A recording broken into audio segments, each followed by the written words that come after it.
cumprimentar o Dr. Paulo Dimas e agradecê-lo muito por essa oportunidade de estarmos aqui dialogando e refletindo um tema do maior interesse, como temos podido já ouvir pelas explanações já aqui colocadas. Tá?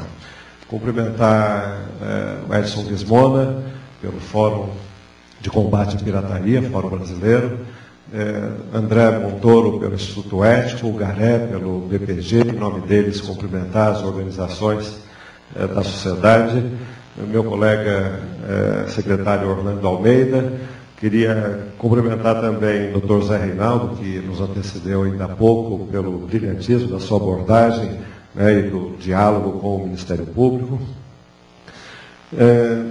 Queria dizer aqui primeiro que o prefeito Gilberto Kassab, o Orlando eu sei que já comentou aqui que está no exterior, numa missão no exterior, tem dado uma atenção muito diferenciada para essa questão da combate à pirataria, combate à falsificação.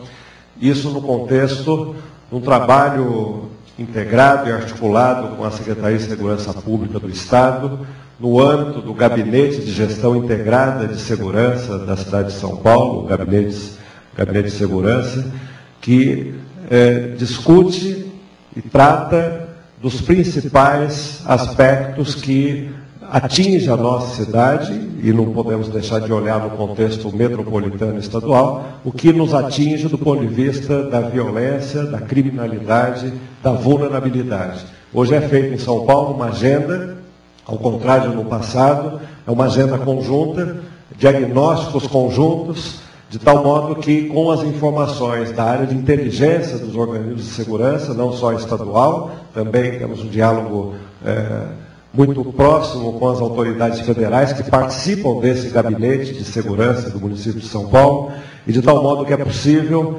estabelecer, como disse, uma agenda dos itens que devem merecer a atenção diferenciada dos organismos que têm competência, atribuição direta e indireta nessa matéria. E um dos temas, para quem não sabe, esse gabinete criado, Gabinete de Segurança da cidade de São Paulo, criado em 2007 pelo prefeito Kassab, com o objetivo justamente de promover a integração das ações, né, diante da convicção que todos têm de que não é possível, não é inteligente e não é favorável atuarmos isoladamente, né? Atuarmos de forma conjunta, somos capazes de termos muito melhores resultados. O propósito do Gabinete de Segurança é esse, e temos tido muitos bons exemplos desse trabalho integrado. Não é ninguém subordinado a ninguém, não é o Gabinete de Segurança da Prefeitura, é o Gabinete de Segurança da cidade de São Paulo. O prefeito e eu, como secretário municipal de segurança, tenho o papel de meros coordenadores e de fazer com que as agendas tratadas, discutidas, sejam encaminhadas. E desse gabinete tem um conjunto, como disse, de medidas para reduzir criminalidade na cidade de São Paulo.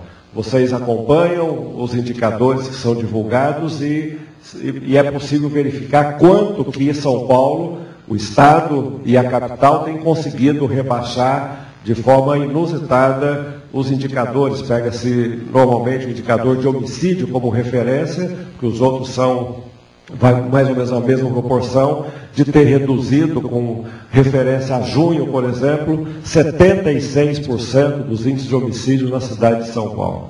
O que nós costumamos dizer é que não basta reduzir os homicídios, né? Tem que reduzir os homicídios, os outros crimes, e mais do que isso, tem que parecer que a cidade está segura. Não adianta os indicadores mostrarem que está reduzindo a criminalidade e não parecer isso. E isso tem a ver com a percepção de segurança das pessoas. E no conjunto dos dados sobre percepção de segurança, o que impacta percepção de segurança, tem uma abordagem que tem correlação com a chamada desordem urbana, evidências de ausência de autoridade, onde a população capta isso, as pesquisas de vitimização demonstram quanto que determinadas situações evidenciam que está presente a desordem, está presente a ausência de autoridade, portanto, favorecendo o medo e o crime. A falsificação e a pirataria faz parte desses fatores que favorecem a percepção de insegurança. Não bastasse isso, todos sabemos o quanto que a falsificação e a pirataria contribuem para esquemas do crime organizado em decorrência dos outros tipos de crimes, furto, roubo, sequestros, homicídios, né, e todos os outros tipos de crimes derivados além desses que eu mencionei. Já tem provas suficientes disso. E foi muito boa a abordagem aqui do representante do Ministério Público, doutor Zé Reinaldo, que nós estamos realmente numa linha de atuar com inteligência. O município, que no passado atuava correndo atrás de ambulantes na rua unicamente, como se fosse resolver o problema por aí, adota já, há algum tempo, uma estratégia de articulação conjunta, diante de que é fundamental o município, no seu papel articulado com as autoridades estaduais, autoridades federais e, inclusive, o Ministério Público e o Judiciário, fazer com que os nossos resultados sejam mais expressivos. Então, continuar assim, não permitindo o ambulante na ponta, mas mais do que isso, ou tão importante quanto isso, atingir o médio e o grande articulador desse esquema do crime organizado. E temos conseguido, temos tido muitos bons exemplos. O que nós queremos é deixar de ser alguns bons exemplos para ser uma regra no combate. E, claro, para isso temos que fazer com que os nossos parceiros tenham os meios necessários. Nossos colegas da Polícia Federal têm conseguido resultados muito importantes conosco quando nós conseguimos detectar a ponta na rua, detectam-se as evidências da venda de diversos tipos de produto, ou mesmo em comércios irregulares, como alguns que foram aqui mencionados, e já conseguimos localizar depósitos, pequenos depósitos, grandes depósitos, aqui na região metropolitana, inclusive no interior de São Paulo. A Polícia Civil, do mesmo modo, diversas operações muito bem-sucedidas com essa mesma linha. Nós criamos na Guarda Civil Metropolitana uma inspetoria de operações especiais e um grupo de ações estratégicas, que atuam articulado com a Polícia Civil, guardas a paisano, porque quando o guarda aparece com a sua farda, então eles já se comunicam e somem, atuando em paisano, não para substituir Polícia Civil de modo algum, mas para verificar evidências, e aí articulando com a Polícia Civil, Polícia Federal tem conseguido caracterizar as evidências de formação de quadrilha e, portanto, permitindo às autoridades da Polícia Civil, Ministério Público, Judiciário, agravar ainda mais a sanção aplicada a essas pessoas e inibir, portanto, esse tipo de prática. Como disse, vários bons exemplos. Temos vários maus exemplos também, por conta, como alguns aspectos foram aqui colocados, de insuficiências da lei, tem vários crimes que compensam nesse campo, compensa cometer, compensa correr o risco, porque é muito lucrativo, a pena ou a multa é muito pequena, quando consegue caracterizar o volume de processos ou de inquéritos que estão nas delegacias é enorme, eles não têm os meios suficientes para lidar como está hoje.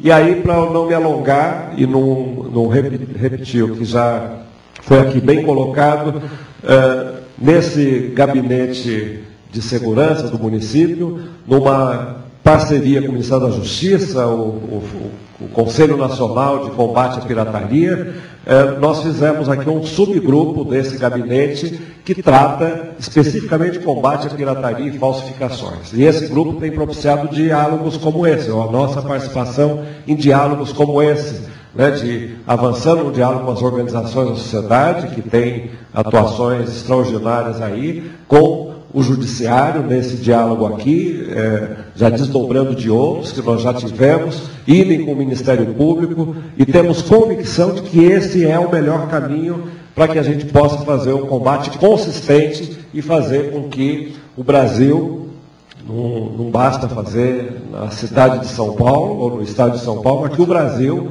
né, deixe de ter essa marca de país que tolera a falsificação, tolera a pirataria, tolera o descumprimento da lei. Né.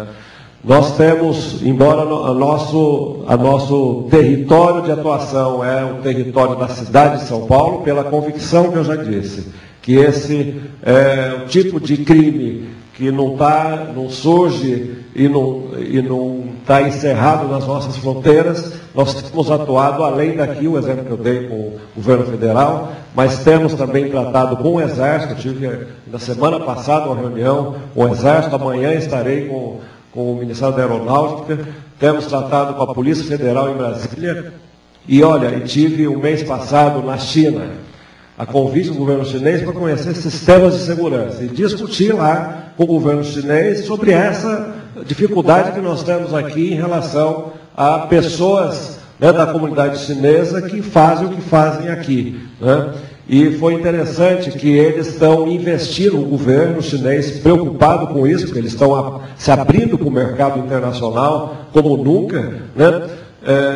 E precisam que, para que eles possam se manter no mercado internacional, eles precisam também se enquadrar nas normas internacionais. Assim como o Brasil é questionado por tolerar, né, muitas vezes práticas de pirataria, por exemplo, a China também, o governo chinês está sendo pressionado para enquadrar a produção chinesa nas normas internacionais, sistemas de qualidade, certificação, tudo mais. Relataram as dificuldades por uma questão cultural, por um período que eles viveram de fome, de muitas dificuldades, que fizeram que buscassem todas as possibilidades para poderem sobreviver.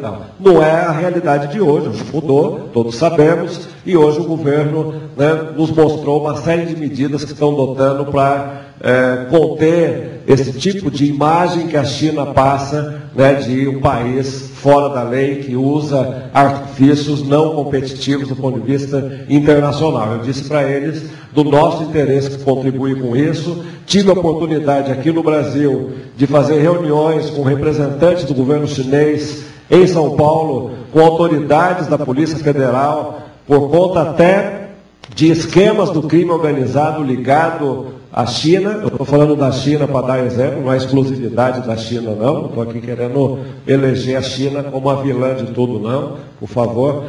Mas dar um exemplo do interesse das autoridades chinesas que estão ameaçadas por esquema do crime organizado do Brasil e de pessoas da comunidade chinesa, e aí o trabalho que está sendo feito da Polícia Federal de prender essas quadrilhas, né, do esquema da indústria chinesa.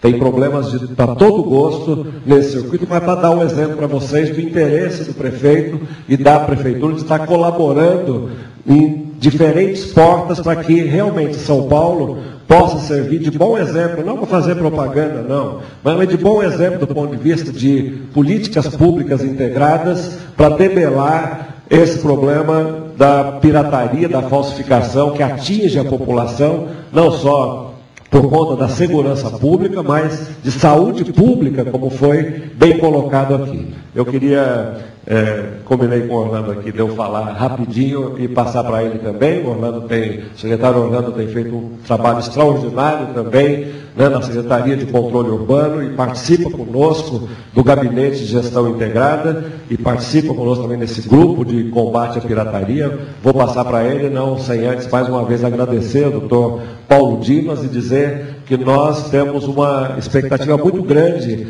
com as boas experiências de relacionamento com o Judiciário, de juntos conseguirmos identificar os fatores que mais complicam esse combate à pirataria, e o grupo definiu 3 grandes blocos nessa estratégia. Bloco de melhor articular as operações. O segundo bloco é atuar no campo da legislação, incluindo aí o diálogo com o Judiciário e com o Ministério Público, para sermos mais precisos nas mudanças da lei, para que elas sejam mais severas aonde precisa ser mais severa. E o terceiro bloco é o bloco da comunicação.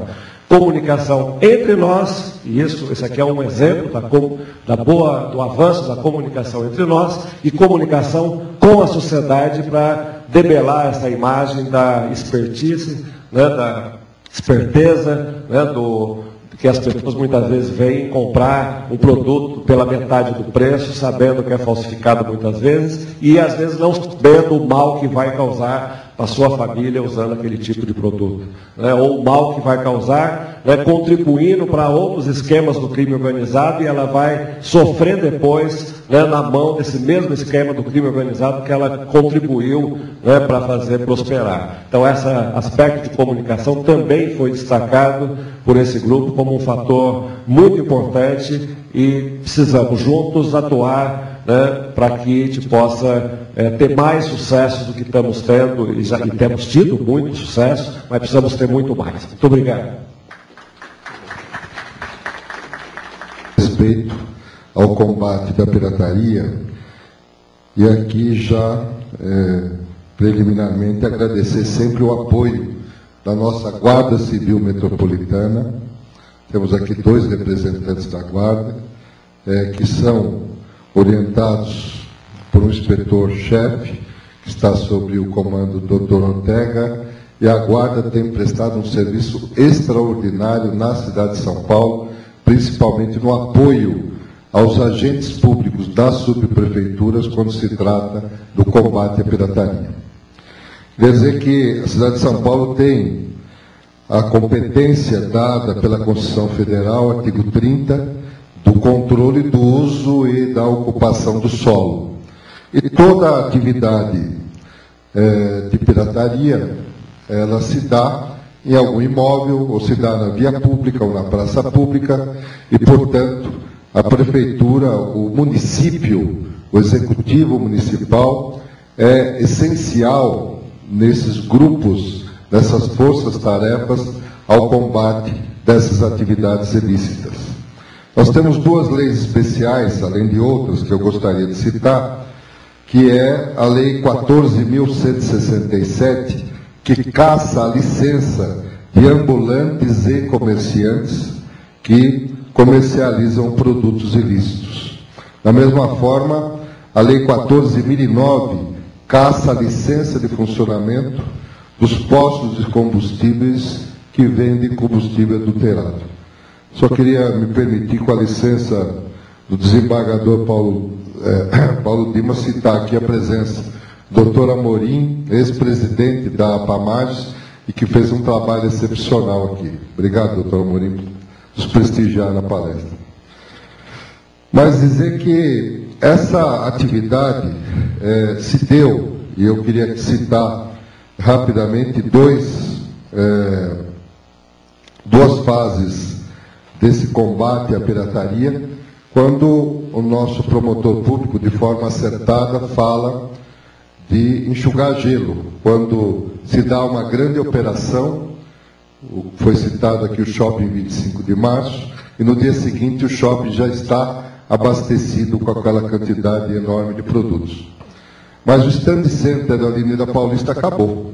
E quantas vezes nós vimos lá Polícia Federal, Receita Federal, com os carros em cima da calçada, 2, 3 dias, dando combate àqueles comerciantes legais, e depois abria novamente. Até que foi formada uma força-tarefa, essa força-tarefa, junto com a Polícia Federal, a Receita Federal, Secretaria da Fazenda, a Polícia Fazendária, e a Prefeitura, no caso especial, a Subprefeitura da Sé, Pinheiros, porque cada um dos lados da Paulista pertence a uma subprefeitura.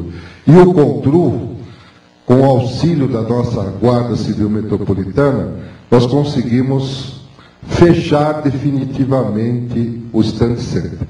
E aqui eu queria fazer, doutor Paulo Dimas, uma homenagem ao Judiciário, que entendeu a gravidade do assunto, porque o fechamento se deu não só pela questão dos produtos ilícitos, mas pela segurança das pessoas que lá estavam.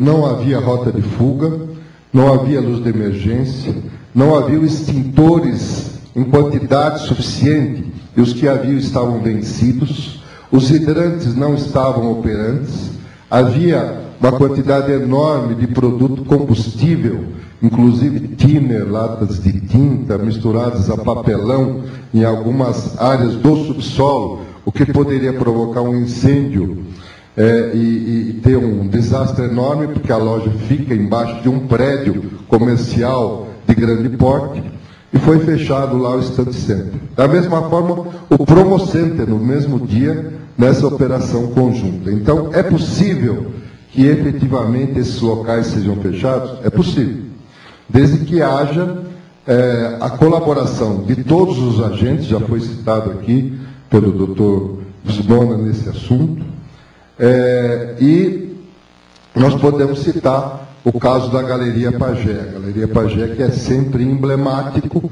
onde, por orientação e determinação do Ministério Público, através da promotora Maria Angélica Nardi, nós fizemos uma operação conjunta com todos esses órgãos já citados na Galeria Pagé, e a Galeria Pagé, que todo mundo conhece, foi fechada pelo menos por uma semana com blocos de concreto e a Guarda Civil Metropolitana não permitindo que o local fosse adulterado. A Galeria Pagé, Dr. Paulo Dimas, tem uma área construída de 20 mil metros. O Shopping Center de Ibirapuera tem 150 mil metros. A Galeria Pagé recebe por dia 12 mil pessoas, a mesma quantidade de pessoas que recebe o Shopping Ibirapuera. O que significa dizer que se na Galeria Pagé nós tivermos um acidente, um incêndio, morrem metade das pessoas, porque não há por onde sair. Não é possível que as pessoas possam sair e ter a preservação da sua integridade física no prazo necessário enquanto ocorre um acidente de um incêndio. Recentemente, antes até da inauguração, e aqui vai uma homenagem também à imprensa, nossa imprensa, que denuncia, no caso da Bandeirantes, o início de atividade de uma nova galeria, e a reportagem feita pelo jornalista Agostinho Teixeira, com uma câmera camuflada, mostrava que os pontos aonde se venderiam os CDs piratas e os produtos adulterados eram mais caros. Quer dizer, aquelas lojas eram mais caras. E nós conseguimos, antes do início da atividade, interditar o local, inclusive por segurança também, e não houve nenhum efetivo funcionamento. Ela está fechada até hoje, ela fica ao lado ali da Rua Augusta, entre a Augusta e a Doc Lobo. Eu gostaria de ressaltar uma grande atividade aqui, temos a presença do representante do Sindicom, Dr. Wellington, e ela foi feita, para os senhores terem uma ideia, e aqui eu reforço, eu acho que isso sem dúvida nenhuma, a manifestação de todos os presentes com relação à força-tarefa. Nós tivemos em São Paulo, há 3 anos atrás, um verdadeiro derrame de combustível adulterado. O doutor Paulo Dimas até citou, foi citado aqui, uma licitação do Tribunal de Justiça com posto de gasolina, onde se constatou combustível adulterado e havendo prejuízo material das viaturas do tribunal com relação ao uso desse combustível. No entanto, o prefeito Kassab, ele organizou uma força-tarefa, e essa força-tarefa exatamente para o combate ao combustível, e de uma forma extremamente humilde, ele saiu do seu gabinete e fez pelo menos 10 reuniões dentro da ANP, um pequeno sobrado que tem lá na Avenida Indianópolis, aonde foi convidando aos poucos os vários parceiros, e rapidamente tivemos nessa força-tarefa a participação da ANP, Agência Nacional do Petróleo, da Polícia Federal, do Ministério Público Federal, da Receita Federal, todos da área do governo federal. Na área estadual, Secretaria de Justiça, através do PROCON, Secretaria da Fazenda, a Secretaria da Segurança Pública, com a Polícia Civil Fazendária, que é uma especializada, Polícia Militar, o IPEM, o IPT, a CETESB, a SABESP e o Ministério Público Estadual. E do município participaram a Secretaria de Segurança Urbana, através da GCM, Secretaria das Subprefeituras, Meio Ambiente, através do DECONTE, porque os postos de gasolina, muitos deles acabam tendo os tanques antigos e contaminando o solo, e o CONTRU, através da Secretaria de Controle Urbano. As entidades como o Sindicom, o Sincopetro e outras mais. Então, a força-tarefa é a maneira eficaz de resolver essa questão da pirataria, da ilicitude, seja no combustível adulterado, seja nos produtos contrabandeados, produtos piratas, e a Prefeitura, ela sempre está à frente desse assunto, quando, evidentemente, é requisitado.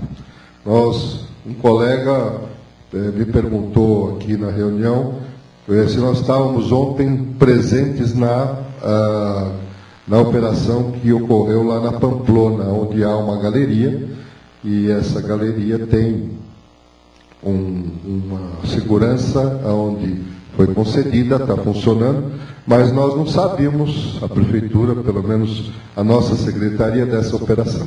Então, cada vez mais nós precisamos estar juntos, porque se o cidadão não for pego pelo produto adulterado, ele pode ser pego pela Secretaria da Fazenda de não recolhimento de impostos ou Receita Federal, ou a questão da segurança.